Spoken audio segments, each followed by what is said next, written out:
कन्हैया मीणा की पत्नी राजस्थान पुलिस में कांस्टेबल के पद पर तैनात है। रोज सुबह वो अपने घर से निकलती है ड्यूटी के लिए, लेकिन उसका पति कन्हैया मीणा अपनी पत्नी को जो फ़ोन लगा रहा था तो फ़ोन पर बातचीत नहीं हो पा रही थी। फ़ोन लग ही नहीं रहा था और वो परेशान हो जाता है। इसके लिए अपने साले से बातचीत करता है, कहता है कि तुम्हारी दीदी अनीता मीणा से बातचीत हुई कि नहीं हुई, उसका फ़ोन ही नहीं लग रहा है। तभी उसका साला कहता है कि जीजा जी, आपको पता नहीं है कि बहुत बड़ा हादसा हो चुका है, हो सकता है कि दीदी की ड्यूटी वहाँ पर लग गई हो। जैसे ही कन्हैया मीणा ने ये बात सुनी, उसने कहा कि चलो चल कर देखते हैं, क्योंकि वो जो घटना स्थल है यहाँ से ज़्यादा दूर नहीं है। अब इसके बाद जीजा और साले दोनों घटना स्थल पर पहुँच जाते हैं। जो भी पुलिस वाली महिला वहाँ पर दिखाई दे रही थी, हर पुलिस वाली महिला के पास जाते हैं और जाके ये देखने की कोशिश कर रहे थे, पता करने की कोशिश कर रहे थे कि अनीता मीणा का कहीं कोई पता चल जाए, खबर लग जाए। अब इस स्थिति में ना तो कोई खबर मिल रही थी, ना ही फ़ोन नंबर मिल रहा था। तभी एक पुलिस वाले की नज़र उन दोनों पर पड़ जाती है। पुलिस वाला पूछता है कि क्या बात है, तुम किसको तलाश कर रहे हो। बताता है कि उसकी जो पत्नी है अनीता मीणा, वो राजस्थान पुलिस में तैनात है और वो मिल नहीं रही है। वो कहते हैं कि यहाँ पर एक हादसा हुआ था और इस हादसे में कई लोग घायल भी हो गए हैं। कुछ पुलिस वाले उन घायलों को पहुँचाने के लिए हॉस्पिटल गए हैं, आपको वहाँ जाना चाहिए। जैसे वो हॉस्पिटल पहुँचता है, हॉस्पिटल जाने के बाद वहाँ भी कई पुलिस वालों को तलाश करता है, लेकिन उसकी पत्नी वहाँ पर दिखाई नहीं देती। आखिरकार वो थक कर जो घायल होते हैं उनके पास जाता है, उनमें अपनी पत्नी को तलाश करने की कोशिश कर रहा था, वहाँ भी नहीं मिलती। अब किसी ने बताया कि तुम्हें मोर्चरी की तरफ जाना चाहिए, वहाँ भी कुछ पुलिस वाले हैं, हो सकता है कि तुम्हारी पत्नी वहाँ पर हो। अब वो व्यक्ति मोर्चरी के पास जब पहुँचता है तो वहाँ पर पुलिस वालों को देख रहा था, लेकिन कोई पुलिस वालों में उसकी पत्नी नज़र नहीं आ रही थी। तभी एक स्ट्रेचर पर पड़ी हुई लाश पर उसकी नज़र पहुंचती है। उस लाश को पूरी तरह से एक सफ़ेद चादर ने अपनी आगोश में लिया हुआ था, लेकिन जो पैर का हिस्सा है, वो पैर का हिस्सा उस चादर से बाहर निकला हुआ था। जैसे ही उसने उस पैर के हिस्से को देखा, वो ज़ोर ज़ोर से चीख चीख कर रोने लगता है। और उसके रोने की, उस दहाड़ों को आवाज़ सुनने के बाद जो भी आसपास के लोग थे, सबकी नज़र उस व्यक्ति पर पड़ जाती है, यानी कि कन्हैया मीणा पर। कन्हैया मीणा से पूछा जाता है कि ये कौन है। वो कहता है कि यही तो मेरी पत्नी है, ये मर चुकी है। दरअसल उसकी पत्नी रोज़ ड्यूटी के लिए निकलती है और वो भी हादसे का शिकार हो जाती है, और उसने अपनी पत्नी को पैरों में पहने हुए बिछिए की वजह से पहचान लिया। उसके पैरों पर जो नखूनों पर लगे हुए नेल पॉलिश थी, उसकी वजह से उसने पहचान लिया। सुबह वो खाना बनाकर घर से निकली थी अपने दोनों बच्चों के लिए, बेटा और बेटी के लिए, लेकिन वो हादसे का अकेले शिकार नहीं हुई थी, बल्कि 14 लोग इस हादसे में मर चुके हैं और 30 लोग ऐसे थे जो जिंदगी और मौत की जंग लड़ रहे थे। इसमें सोशल मीडिया के माध्यम से लोगों के पास तक ये बात पहुंचती है तो पता चलता है कि जिंदा लोगों की चिताएं जल रही थी, और जिंदा लोगों उसमें जिनका कोई कसूर नहीं था। इस हादसे में जो बेकसूर लोग थे वो मारे जाते हैं, लेकिन कसूरवार लोगों तो कभी आज पहुंच पाएगी या नहीं पहुंच पाएगी, आज की इस कहानी के माध्यम से जानने की, समझने की कोशिश करते हैं। आदाब, नमस्कार, सत श्री अकाल। मैं उस्मान सैफी। आज की जो सच्ची घटना मैं आपको सुनाने जा रहा हूँ, ये सच्ची घटना राजस्थान की राजधानी जयपुर से लगभग 11 किलोमीटर दूर एक जगह लगती है जिसका नाम है भांकरोटा। भांकरोटा बात कर रहा हूँ 20 दिसंबर 2024 की सुबह 5:45 और 10 सेकंड। ये जो टाइमिंग है वो सीसीटीवी कैमरे में कैद हो जाता है। दरअसल अजमेर की तरफ से भारतीय पेट्रोलियम एलपीजी का एक कैंटर भरकर जा रहा था, जो जयपुर की तरफ उसे जाना था, और अचानक ही उसे याद आता है कि भांकरोटा जो एक जगह लगती है, वहाँ पर एक यू टर्न वो लेने की कोशिश कर रहा था। और जैसे ही यू टर्न लेने की कोशिश कर रहा है, वहीं पास में डीपीएस के ठीक सामने के हादसा है, और उसने जैसे अपने ट्रक को मोड़ा। सुबह के वक्त था, 5:45 के आसपास का ये समय हो रहा था। अचानक ही दूसरी साइड यानी कि जयपुर की तरफ से जो अजमेर की तरफ जा रहा है एक ट्रक, उस ट्रक की टक्कर उससे हो जाती है। साइड जैसे ही लगती है तो लगभग 5 नोजिल होते हैं इस एलपीजी कैंटर में, पांचों के पांचों नोजिल उस टक्कर लगने की वजह से टूट जाते हैं। और जैसे वो टूटते हैं तो जो गैस उसके अंदर भरी हुई थी, लगभग बताया जाता है कि 18 टन गैस उसके अंदर भरी हुई थी, और वो गैस एक साथ ही बाहर निकलती है। जैसे ये गैस वो बाहर निकलती है, ये अगर गैस को हम कुछ गुणा भाग करके लगाने की कोशिश करें कि कितने घरेलू सिलेंडरों में गैस भर सकती है, एक घरेलू सिलेंडर में लगभग 14 किलो 200 ग्राम के आसपास गैस आती है। 18 टन ये गैस होती है, तो इस हिसाब से लगभग 1267 घरेलू सिलेंडरों में ये गैस भरी जा सकती थी, जो कैंटर से एकदम बाहर जा चुकी थी। लगभग 200 मीटर के दायरे में एक गोला सा बन जाता है। एक लोगों के जो वातावरण था उसमें ये पूरी तरह से घुल जाती है, मिल जाती है। अब यहाँ से कोई ऐसी चिंगारी निकलती है। इस चिंगारी के निकलने के बाद जैसे चिंगारी निकलती है 200 मीटर के दायरे में, अब कुछ भी हो, चाहे वो पक्षी हो, चाहे वो पेड़ हो, पौधे हों, या फिर झाड़ियाँ हों, जो भी जलने वाली चीज़ें थीं, ज्वलनशील पदार्थ थे, 200 मीटर के दायरे में एकदम से आग लगनी शुरू हो जाती है। अब यहाँ जब ये घटना स्थल से लगभग कुछ ही दूरी पर एक व्यक्ति होता है जो रहने वाला तो बिहार का होता है, लेकिन यहाँ रहकर वो सब्जी बेचा करता था। शत्रुघ्न, जिसका नाम है शत्रुघ्न शाह, जो सुबह सुबह रोज़ की तरह अपने घर से निकलता है अपना टेम्पो लेकर। उस टेम्पो में उसका मकसद होता है कि वो जो मोहना मंडी है वहाँ जाएगा, वहाँ से सब्जी लेगा और सब्जी लेके चला आएगा। जैसे ये हादसा होता है, उस हादसे के बाद पांचों नोजल टूटते हैं और ये गैस जो होती है वो एकदम वातावरण में घुलने लगती है। तब उसे कहीं ना कहीं इस तरह का एहसास था शत्रुघ्न शाह को, ये हो सकता है कि कोई बड़ा हादसा हो जाए, इसलिए वो यहाँ से इस घटनास्थल से भाग जाना चाहिए। तो वो अपने टेम्पो को छोड़ता है शत्रुघ्न, और छोड़ने के बाद जितनी तेज़ी से वो भाग सकता था उतनी तेज़ी से उस घटनास्थल से भागता है।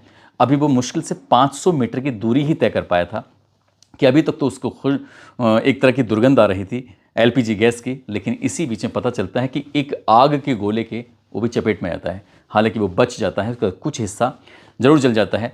जहाँ पर यह हादसा हुआ था, जहाँ पर वो कैंटर, जहाँ पर ट्रक आपस में भिड़े थे, वहीं डबल डेकर की एक बस खड़ी हुई है। बस क्योंकि जो रफ्तार थी वो धीरे हो जाती है, और धीमी रफ्तार की वजह से ही, क्योंकि वहाँ पर जो जैसे ही इसने कैंटर ने यू टर्न लिया तो जो वाहन है वो बाकी वाहन भी थोड़ा सा धीमे हो जाते हैं।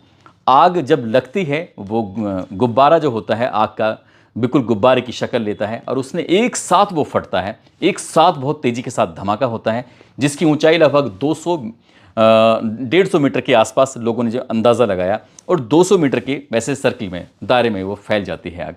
जो इसमें गाड़ी के अंदर डबल डेकर बस के अंदर बैठे हुए हैं, आधुनिक बस होती है, और आधुनिक बस होने की वजह से दोनों उसकी जो खिड़कियाँ थीं जिसमें लोग चढ़ते हैं उतरते हैं, वो दोनों की दोनों अपना आप से लॉक हो जाती हैं। जो मुसाफिर थे लगभग उनकी संख्या बताई जाती है 34 के आसपास, 34 के 34 मुसाफिर उसके अंदर फंस जाते हैं। वो भी कहीं ना कहीं निकले हुए थे, वो शायद बताया जाता है कि अजमेर की तरफ से आ रहे थे और उन्हें जयपुर की तरफ जाना था। आग लगती है और उस गाड़ी में भी आग लगनी शुरू हो जाती है, चीख पुकार मच जाती है। लोगों को समझ ही नहीं आ रहा था कि आखिरकार करें तो क्या करें। लोगों ने ताकत लगाई, और ताकत लगाने के बाद जैसे भी हो सकता था जो शीशे उस गाड़ी के थे उनको तोड़ा। तोड़ने के बाद वहाँ से कुछ लोग तो निकल जाते हैं, लेकिन कुछ लोग उस आग की चपेट में आ जाते हैं। अब इसी बीच में एक कर्मचारी होता है जो कि अपने एक NBC एक कंपनी होती है उसमें काम करने के लिए जा रहा था, जिसका नाम राधे श्याम चौधरी होता है। राधे श्याम चौधरी भी उसी आग के गोले की चपेट में आ जाता है, और उसके वो खड़ा हुआ है और वहाँ से सिर्फ एक ही आवाज़ लगा रहा था कि मुझे बचा लो, कोई मुझे गाड़ी से हॉस्पिटल लेके पहुँच जाओ, मैं इसका किराया दे दूँगा। वो जब इस बात को बोल रहा था तो उसकी आवाज़ में एक रुदन थी, उसकी आवाज़ में एक अपील थी, उसकी आवाज़ में ये लग रहा था कि बस वो किसी तरकीब से बच जाए, ताकि जिस जिम्मेदारी को वो निभा रहा है, इस NBC कंपनी में काम करने के बाद अपने परिवार का भरण पोषण कर रहा है, क्योंकि उसके जाने के बाद उसका परिवार कैसे जिएगा कैसे नहीं जिएगा, उसने कुछ ही सेकंडों में ये बात महसूस कर ली थी। और इसी बीच में किसी व्यक्ति ने उसका जो वीडियो था वो वीडियो बना लेता है। दैनिक भास्कर ने फ्रंट पेज पर उसी व्यक्ति का, जिसके सिर्फ तन पर कुछ बचा था, तो सिर्फ नेकर बचा था, इनकी अंडरवियर बचा था, बाकी जो हिस्सा था या तो उसने खुद निकाल के जलते को फेंक दिया या फिर वो जल चुके थे। कुल मिलाकर उसके जो लेके जाते हैं वो सिर्फ अगले 2 घंटे की ही ज़िंदगी जी पाता है। उसके बाद उसकी भी मौत की खबर जब लोगों तक पहुँचती है तो लोगों को यकीन नहीं हो रहा था कि आखिरकार ऐसा कैसे हो सकता है। यहाँ जब हादसा होता है तो इस हादसे की गूंज पूरे उस इलाके में फैल जाती है, और इस इलाके में फैलने के बाद 200 मीटर के एरिया में जितनी भी चीज़ें थीं वो पूरी तरह से जल चुकी थीं, लेकिन 1 किलोमीटर तक इस हादसे की जो धमक थी वो सुनाई दे सकती थी। और 1 किलोमीटर के दायरे में जो भी एक वाहन से दूसरा, दूसरे वाहन से तीसरा जो आपस में लगे हुए थे, लगभग 40 ऐसे वाहन थे जो पूरी तरह से जलकर राख हो चुके थे, खाक हो चुके थे। कई वाहन तो ऐसे थे जो पूरी तरह से पिघलने जैसी स्थिति में, कोई बाइक पर था तो उसकी बाइक पूरी तरह से जल चुकी थी, कोई ई रिक्शे पर था तो उसकी ई रिक्शा जल चुका था। जैसे शत्रुघ्न था, जब शत्रुघ्न अपने उस ऑटो के पास वापस लौट कर आता है तो उसका जो ऑटो था वो भी पूरी तरह से तहस नहस हो चुका था। यदि जैसे एक मीडिया कर्मी ने उससे पूछताछ की तो उसने कहा कि अगर मैं यहीं पर रुका होता शायद वो गंभीर रूप से घायल हो जाता, क्योंकि उसका जो उसके टेम्पो की हालत हुई थी वही हालत उसकी भी हो सकती थी, लेकिन वो इस हादसे से बच गया था। उसका थोड़े से चेहरे पर उसका जल चुका था। इस हादसे में मरने जो घायल थे, गंभीर रूप से घायल थे, उन्हें तत्काल प्रभाव से हॉस्पिटल लेके जा रहे थे। इसी बीच में जो कुछ लोग जल रहे थे तो अपने कपड़ों को फाड़ के फेंक रहे हैं। पक्षी जो आसमान में उड़ रहे थे वो भी जल के नीचे गिर रहे हैं। जैसे ऐसा मंजर जिन लोगों ने अपनी आंखों से देखा था, उस मंजर को देखने के बाद लोग सहम रहे थे।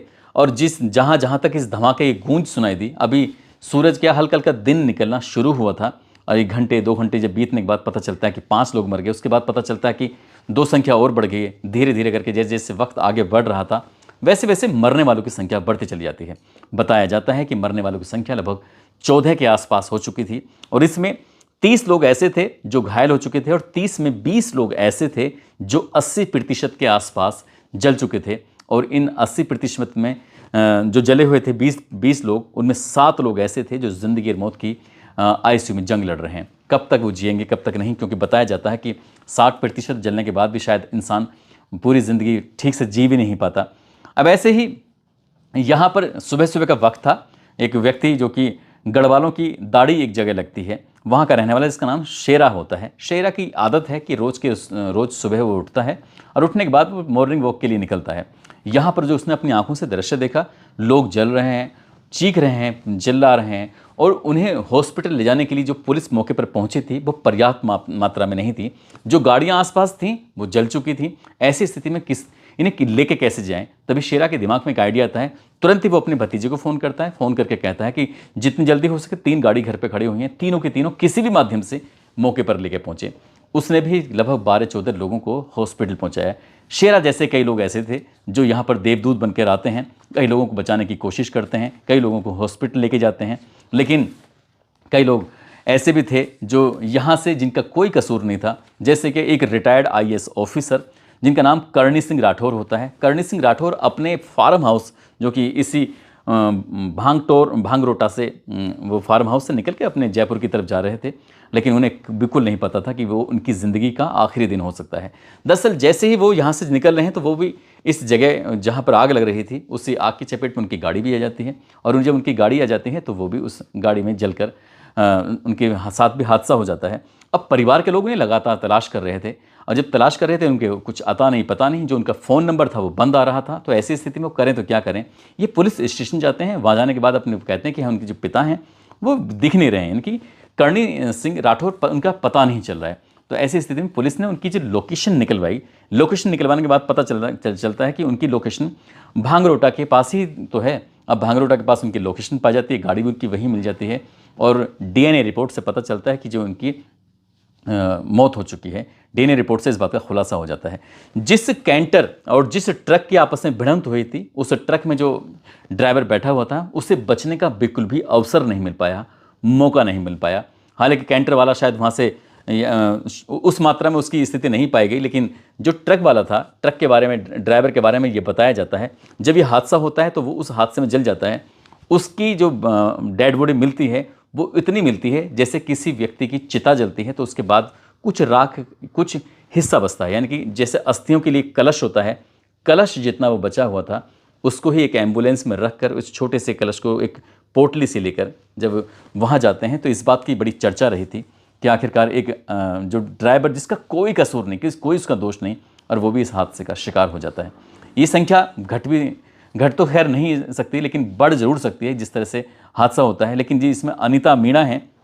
अनीता मीणा के असल में 2 बच्चे होते हैं, एक बेटा और एक बेटी होती है। वो 2016 में राजस्थान पुलिस में उसकी पोस्टिंग हो जाती है, और 2016 में उसकी पोस्टिंग होने के बाद वो जयपुर के पास एक दूदू लगता है, दूदू में वो रहती है अपने पति और 2 बच्चों के साथ। सुबह सुबह उठना उसके बाद चैनपुर में जाकर अपनी ड्यूटी करना होता है। उसका काम था कि कोई भी वाहन मिल जाता है, उस वाहन में बैठती है और वो अपनी ड्यूटी पे पहुंच जाती है। बेटा और बेटी है, उनके लिए खाना वाना बना कर निकली थी। लेकिन जैसे उसके पति कन्हैया को इस बात की पता चलता है कि वहाँ पर एक हादसा हो चुका है, कन्हैया की टेंशन बढ़ जाती है। कन्हैया सोचने पर मजबूर हो जाता है कि आखिरकार कुछ ना कुछ तो बात ज़रूर हुई है। जब वो इसके अपनी पत्नी अनीता मीणा के बारे में पता चलता है तो उसे उसकी जो बीवी मिलती है वो मोर्चरी के पास स्ट्रेचर पर रखी हुई लाश के माध्यम से पता चलता है, क्योंकि उस लाश का जो पैर था वो बच गया था, जिस हिस्से में बिच्छू पहने हुए थे, जिस हिस्से में उसने नेल पॉलिश लगाई हुई थी। लेकिन उस हादसे में उसको पहचानना बहुत मुश्किल हो पा रहा था, लेकिन पति ने उसको पहचान लिया। उसकी भी डीएनए रिपोर्ट से ये क्लियर हो जाता है। इस हादसे ने पूरे इंडिया को हिला के रख दिया। जहाँ जहाँ तक लोगों के मोबाइल में इस घटनाक्रम की गूंज फैलती है, लोग सोचने पर मजबूर हो जाते हैं। अब इसके बाद ये जानकारी जुटाना शुरू कर देते हैं, इस मामले की जांच पड़ताल होना शुरू हो जाती है कि आखिरकार इसमें इसके पीछे वजह क्या है। तो बताया जाता है कि जो सड़क निर्माण कराने वाले हैं, कहीं ना कहीं उनका दोष है। समय पर निर्माण करा होता है, पुलिया का निर्माण हो गया होता तो शायद अब इसमें कोई चीज़ निकल के नहीं आती है। लगभग 48 घंटे बीत जाते हैं और राजस्थान की जो सरकार होती है किसी को के खिलाफ कार्रवाई नहीं कर पाती है, क्योंकि शायद उस नतीजे पर पहुंच नहीं पाए थे जो नतीजा पर पहुंचना होना चाहिए था। दोस्तों, इस पूरे घटनाक्रम को सुनाने का उद्देश्य किसी को परेशान करना नहीं है, किसी का दिल दुखाना नहीं है, बल्कि आपको जागरूक करना है, आपको सचेत करना है। इसके बाद मुख्यमंत्री भी मौके पर पहुंचते हैं, तमाम तरह की राहतें दी जाती हैं। प्रधानमंत्री की तरफ से भी एक ट्वीट किया जाता है कि जो मृतक होते हैं उनको 2 लाख रुपये और घायलों को 50,000 रुपये दिए जाएंगे। साथ ही जो मुख्यमंत्री राजस्थान के होते हैं वो भी घोषणा करते हैं कि मृतकों को 5 लाख रुपये और साथ ही जो घायल हो जाते हैं उनको 1 लाख रुपये दिया जाएगा मुआवजे के तौर पर। लेकिन ये जो रकम जो देने की बात है, उससे जाहिर सी बात है सहज ही अंदाज़ा लगाया जा सकता है कि रुपये चाहे 5 लाख की जगह 10 लाख कर दी जाएँ, 20 लाख कर दी जाएँ, 50 लाख कर दी जाएँ, पैसों से कभी इंसान की भरपाई नहीं होती है। जो इंसान चला जाता है, जो जिम्मेदारी उठाता है, उसके बाद कैसे परिवार के लोग जीते हैं, ये तो खैर वही बता सकता है कि जिसके साथ ये हादसा होता है। वो कहावत बिल्कुल सही है कि जाके पैर ना फटी बिबाई, वो क्या जाने पीर पर आई। इसलिए आगे भविष्य में कोई इस तरह के हादसे ना हो, सरकारों को, चाहे वो पूरे भारत के किसी भी प्रदेश की सरकार क्यों ना हो, उन्हें सबक लेना चाहिए और इस तरह के जो रोड में कहीं कोई दिक्कत परेशानी है तो उसको तत्काल प्रभाव से बनाना चाहिए और इस तरह के हादसों पर लगाम लगानी चाहिए। दोस्तों, आप सब लोग अपना ख्याल रखें, सुरक्षित रहें। जय हिंद, जय भारत।